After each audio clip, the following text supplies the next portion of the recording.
Back with another episode of Asking Rockstars Questions. Today we're joined by One Bad Son drummer and president of Sask Music, Kurt Dahl. How's it going, man? I'm good. Thanks for having me, guys. No problem. Our pleasure. So we'll start out with an easy one. You guys are from Saskatchewan. Talk a little bit about the challenges you guys face getting started there instead of a larger music center like Toronto or Vancouver, and also what it means to have that strong sense of civic pride in your music. Yeah, well, we start with a big question, hey? Just swinging for the fences here. I like this. Yeah, guns blazing.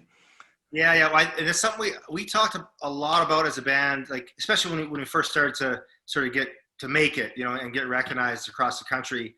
Like it was always a talking point, right? Because it's a smaller city, obviously, and I feel like at first I was like, well, we are who we are, and it wouldn't matter if we were based in other cities. But then I realized the longer we did it, like we really we're isolated from everyone else in terms of like major scenes, right? Like if you're in Toronto or Vancouver, like you're involved, you're immersed in those scenes, whether you like it or not, right?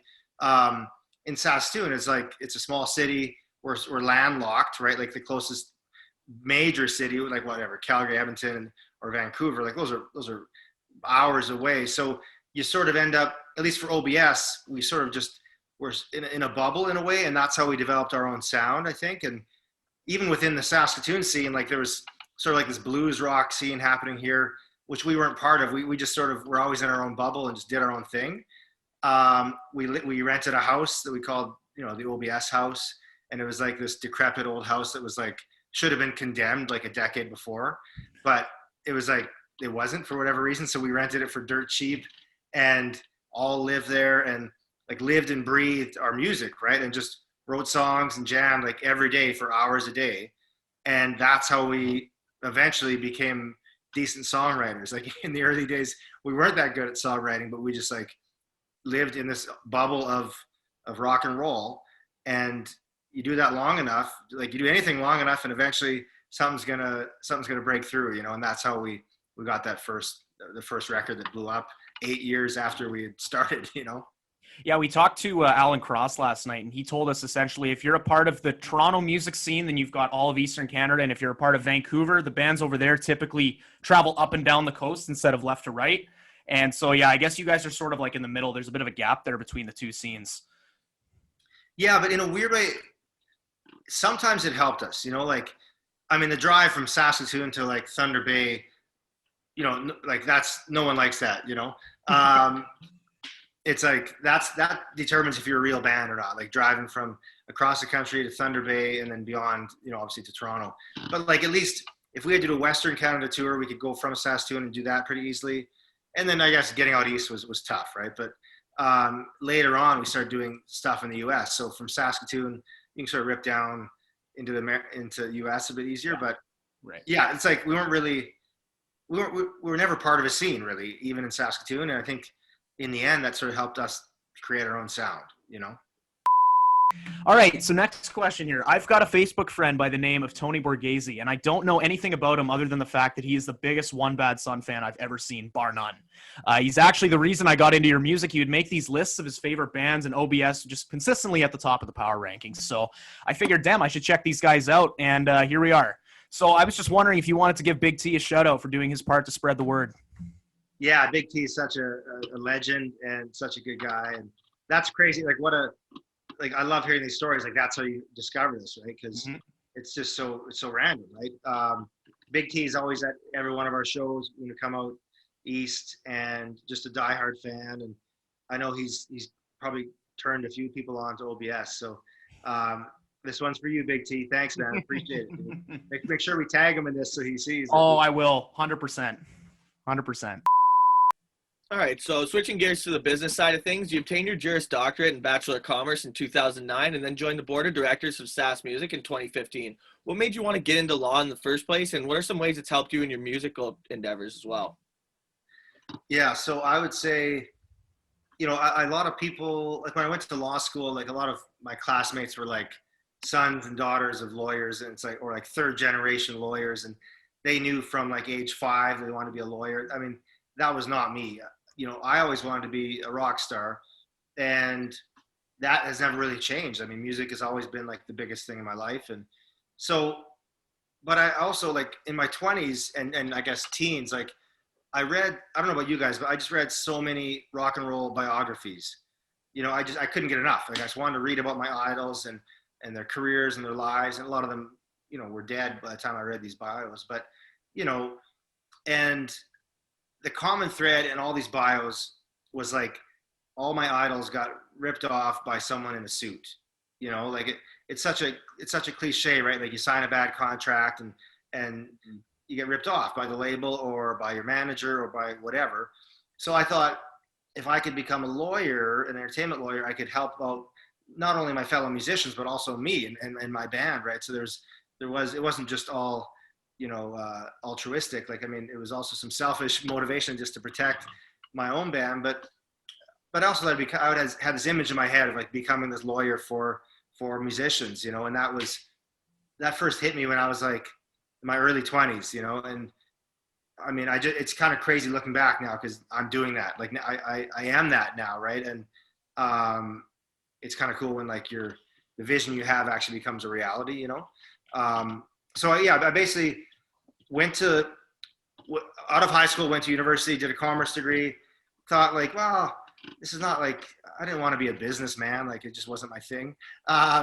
So then I kind of wrote, I had this one class, it was called like business law, and I thought it was really cool. So I went that summer, I wrote the LSAT, which is like, you know, the big test you write for College of Law. And I just did it on a whim. Like I didn't really prepare that much for it. And these days, like people will prepare for like months and months for like to write this LSAT. And I think in a lot of ways they stress themselves out because they put so much effort into it, you know. But I wrote it on a whim, and like lo and behold, I did pretty effing good. So I was like, oh, maybe I could be a lawyer, you know. So then I applied to law school, got in, and graduated law school. And then right in the middle of law school is when OBS formed. So like graduated law school, everyone else is graduating. They got student loans, or at least I did. I had to get student loans. Everyone else graduates and like goes and gets high paying or decently paying jobs. And I was like, I finished law school and hit the road with OBS. Like I gave up on law. We toured the country, did the 30-hour drive to Thunder Bay, got paid $150, you know, like did all that and didn't become a lawyer. My parents looked at me like I was crazy because I was like the first lawyer in the family. And they were like, I told them I'm not going to become a lawyer. I'm just going to be a rock and roll star. And they thought I was like, you know, on drugs or something. But I couldn't afford drugs then, of course. Yeah, so, sure. That's why you became a lawyer. Yeah, so I could afford the drugs. Yeah. So anyways, yeah, it was like, long story short, like it was never this straight path. It's like, all I knew was I wanted to do music. And then around that time is when the downloading thing started to happen, like, you know, like Napster and LimeWire and stuff. And so I just realized like there's something happening here that's sort of combines law and music, and I should do something with this. So that's when I wrote my thesis. I did a master's in law on like the future of the music biz. And that's when it just like lit a fire with me. Like I realized that so much is happening. I wanted to become an entertainment lawyer and represent my other musicians out there and my own band and stuff. So, you know, all of a sudden, boom, fast forward like, well, I guess, 11, 12 years from that. And here we are today. Right. And honestly, man, like I love what I do. I get to work with like the biggest musicians, the biggest names in the business, and I get to help them like achieve their dreams, you know. And with OBS, I mean, yeah, we've never signed a bad contract, you know. Tones and I, Dance Monkey, just talk a little bit about that. Well, so that was kind of crazy. You know, obviously I'm in Canada and she's in Australia. So it's like, how does this happen, right? So one thing I started doing like 10 years ago, as soon as I became an entertainment lawyer, I didn't have any clients. Like I was a new guy. We moved to Vancouver from Saskatchewan with my wife and I and OBS and I. So, you know, it's like I was a nobody there, right? Like nobody knew who I was. And I had to work my ass off for a couple of years and make no money and develop a client base, right? But one thing I realized is that I had so many questions as a musician in terms of like legal questions about the music biz, right? Like how should you divide songwriting if you write songs with other people? Or, you know, how should you pay your producer in terms of like percentage of revenues? Like what should a producer get? Is your producer a co-writer if they give you a couple suggestions on a song? These kind of questions. And no one, like I couldn't find the answers online. Like no one was writing articles about them. And I realized it's because a lot of the lawyers out there didn't want to share that information. They wanted to, you'd have to rely on them, and then they could send you a big bill for it. And then that's a simple oversimplification of things, but like there wasn't answers out there, right? So that's when I started writing these articles and on my website. So lawyerdrummer.com, like I've got dozens of articles that just help musicians understand and navigate the music biz, right? And it turns out that Tones and I's manager in Australia was a big fan of these articles. And like, it blows my mind because right now my website's like, I get something like, 30,000, 40,000, people read my articles every month, which is like that blows my mind. Like, because when I started out, there was like 4 people read them every month, and so one of the guys was Tones and I's manager. He used to be an entertainment lawyer, and as he called himself, he was a failed entertainment lawyer. He wasn't very good at it. So she started this, and this is before she started blowing up. Like he heard her busking on the street one day, and she was like, I've seen those videos. That's crazy how she got her start. And the crazy thing is, like, she was like legit busking, like not to be cool or whatever. Like she was busking for money for food. Like she was broke, right? Like it was legit, right? And not trying to bust to go viral or like make a video. It's like she was busking to feed herself. And he walked by her one day, and this always gives me like chills because it's such a cool story. He walked by her one day, and the second he heard her voice, he's like, she's gonna become a megastar. And he literally quit his job and said, I'm gonna manage you. And then he called me like a few days later, and I didn't know who he was. I didn't know who she was. She wasn't anyone at the time. But he's like, I've got this girl, she's starting to blow up. She just released, I think, Dance Monkey, and it was just starting to happen. But like it wasn't a thing yet. And I was like, okay. And we had like 3 phone calls. Again, he didn't even tell me who she was. And then I just asked him, like, what's her name? And he said, Tones and I. And so I just looked on Spotify, and like at that point she had like 1 million streams, which is not much compared to, what is it, 2 billion now or whatever. Yeah, 4 songs ever in the history of Spotify have 2 billion streams, and it's one of them. Yeah. So anyways, so then he's like, can you, in a matter of days, he was like, he kept calling me, and I was like, dude, what's happening? He's like, shit's going viral. So basically we had a bidding war. Every major label in the US wanted in, and they all had offers on the table. And he's like, I know you're in Canada, but can you help us with this? And so we had a New York lawyer, because that's where the deals are coming from, was New York. And she was like this big wig that had done it for like 40 years or something. And so it was her and I, sort of negotiating these terms. And in a matter of days, she went from busking for food to like never having to worry about money ever again, See if you can channel your inner junior hockey here. Regina Pats or Saskatoon Blades? Swift Current Broncos. Love it. I told you it was going to go perfect. off the map. Off the board. That's my hometown. Love it. And Joe Sakic played, like I saw Joe Sakic play growing up in Swift Current. So there you go. Stone Temple Pilots or Velvet Revolver? STP, no question. Audio Slave or Soundgarden?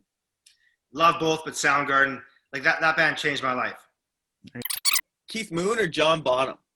Oh, see now, like that's hitting the real vibe here. Those are my 2 biggest. So Keith Moon, just because he's like, there's no one, like people can emulate Bonham, I think, and Bonham's still like, he's probably overall more balanced and all that stuff, but no one can really emulate Keith Moon. Like there's only one ever, and there'll never be another one like him. So I gotta go Keith. And it's like, yeah, he changed my life. That's what made me a drummer, was Keith Moon. I think you might have answered this one already, but we were going to say Neil Peart or any other drummer ever.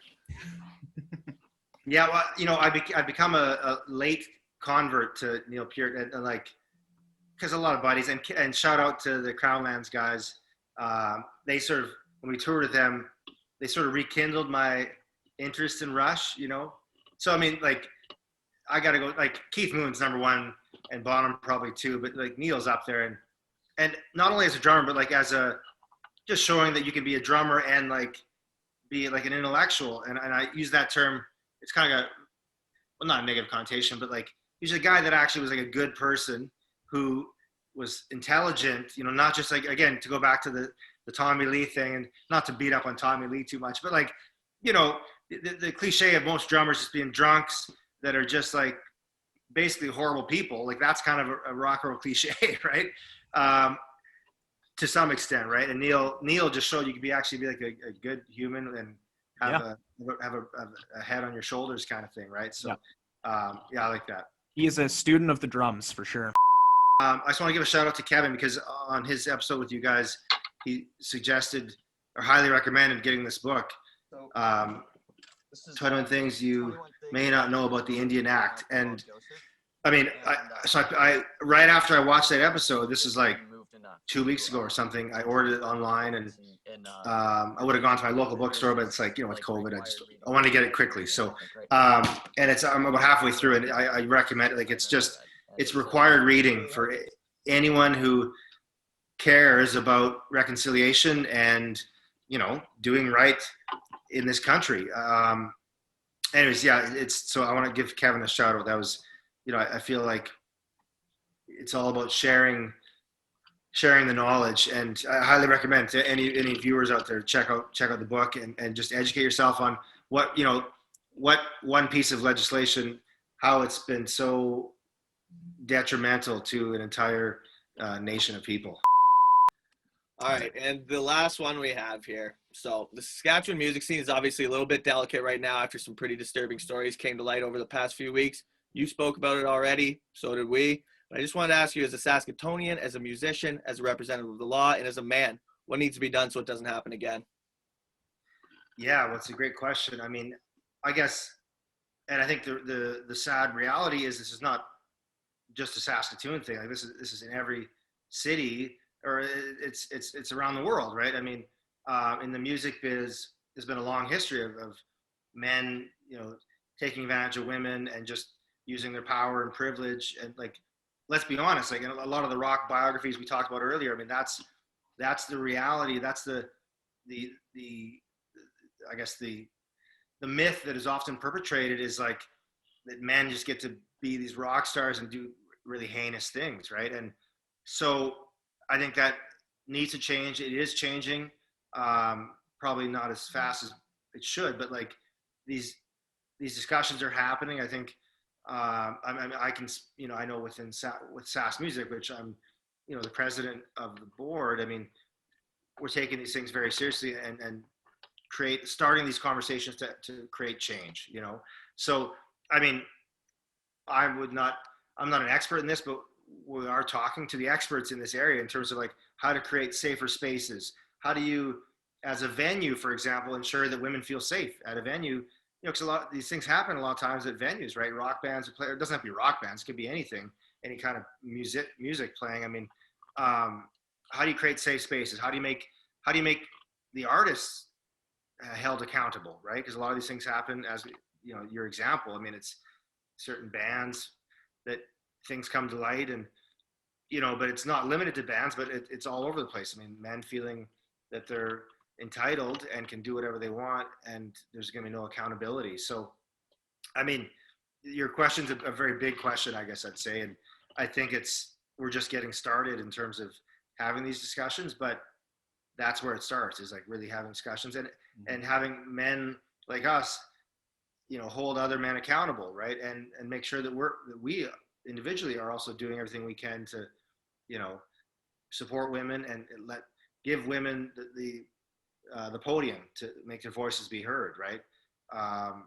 And not speak on their behalf, right? And I guess that's the big takeaway, is like, I'm trying to like just do a lot of listening and let women and those affected by this sort of stuff just have their you know, their podium and their ability to speak on these issues, you know? Yeah, I think like as men, I think one of the main things we can do at the very least is just, I mean, the first thing you can do, the easiest thing you can do is just not be one of those people. Be an accepting person and be the kind of guy that makes these spaces safer for women. But I have a lot of respect for the fact that you've got a platform and you're using it to shed light on these issues. And I think a voice like yours, not just in the Saskatoon community, but in the music industry in general, I think could do wonders and make some progress and make some positive change, hopefully. Yeah, and I just wanted to add to what Alex is saying as well. Like, given we did try to break that question down in a way that didn't focus on Saskatchewan, because we know it is obviously a prevalent issue in a lot everywhere. Wherever it's an issue, one place it's not. not an issue anywhere else. But given that that's how it kind of happened, and that's how one of the first things we wanted to make sure we spoke with you about, and given your resume on that stuff, we kind of wanted to see what it was like in that scene, if there was any differences. So Yeah, no, totally, I get it. I mean, well, there's obviously two big bands in the last year or whatever. So and they're two of our bigger bands in this province, right? So it really doesn't speak well of the scene here. So I think, I mean, as I said in my post, like clearly we failed in making women feel safe in the music industry in Saskatchewan, So that's where, we need to work on that, right? It needs to be fixed. And it's not easy, right? It's like, but just because it's not easy doesn't mean it doesn't need to be done like ASAP, right? So yeah, I think we're starting the process, Like it's so cool as a lawyer because, you get to see someone, like I love when I can help someone go from like zero to like never having to worry about money. Like that's pretty cool, right? Mm-hmm. And I think a lot of times it's not like that, right? A lot of times it's like you're fighting for every single dollar for your artist, and they aren't just handing you a lot of money like easily. Yeah. It wasn't easy, but like it was cool to be part of that because you get to see someone go just skyrocket into stardom, Yeah, I think that would have been the coolest part for me is just seeing her go from what she was to what she is now, just over the span of a couple days. Like that's crazy, and just knowing that you had a part in that, it's just I can't imagine. Yeah, I was even going to say, even with what you told us and your story and how you wanted to become an entertainment lawyer, you don't probably even reflect on that opportunity until after. But in the heat of the moment, that's got to be some exciting work to be doing, like waking up every day to be like, holy shit, I'm here. I'm doing something that matters in this industry a lot. So it's got to be good. Thanks. I do feel that. Like it's a real honor. Like I always, stress gratitude, like I could have easily taken a different path in life. There was times in my life where I was like, it wasn't like I had this big master plan somehow that like I had this idea that I was going to become what I am now, but like I could have easily been derailed. Right. And so I'm just super grateful. I love what I do. And I also have like two careers that I love, like music and entertainment law. And yeah, I don't take it for granted.